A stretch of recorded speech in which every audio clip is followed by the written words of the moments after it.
Celle-ci est la mauvaise nouvelle qui avait choqué le tout Hollywood pendant l'été. Alors qu'elle était au volant de sa Mini Cooper, l'actrice Anesh avait été victime d'un violent accident qui l'avait gravement blessée, à tel point que son cerveau, trop endommagé, n'avait pas survécu.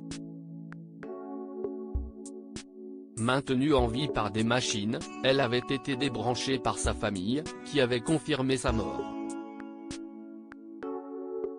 Mère de 2 garçons de 20 et 13 ans, Homer et Atlas, nés de 2 unions différentes mais très proches, l'actrice a ensuite été incinérée dans la plus grande discrétion entourée de ses proches, notamment de ses 2 ex-maris. On ne sait pas si Ellen DeGeneres, dont elle a partagé la vie au début des années 2000 pendant 3 ans, était aussi de la partie. La présentatrice, touchée, est en effet peut-être venue rendre hommage à celle qu'elle a longtemps aimée et à qui elle avait rendu un joli hommage sur Twitter.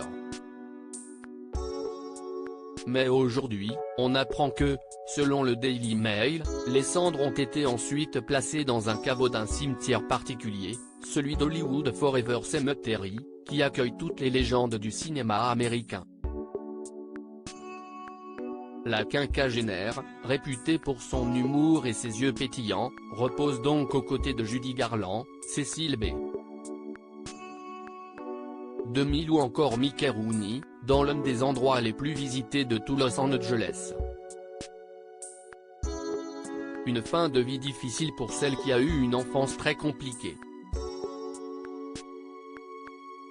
Née dans une famille extrêmement conservatrice et religieuse, elle avait été abusée par son père, pasteur local et qui n'a jamais accepté son homosexualité. Mort du sida, il l'avait laissée orpheline en compagnie d'une mère homophobe, qui prétendait pouvoir soigner l'homosexualité par la prière et avec qui elle avait fini par couper les ponts. Après sa mort, son fils aîné lui avait d'abord rendu hommage, avant que son second puis que son premier mari ne s'exprime également.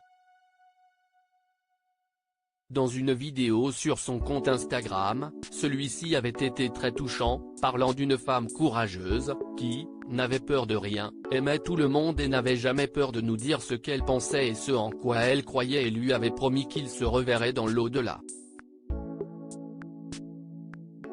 Jusque-là, je m'occupe de notre fils, il ira bien, avait-il conclu.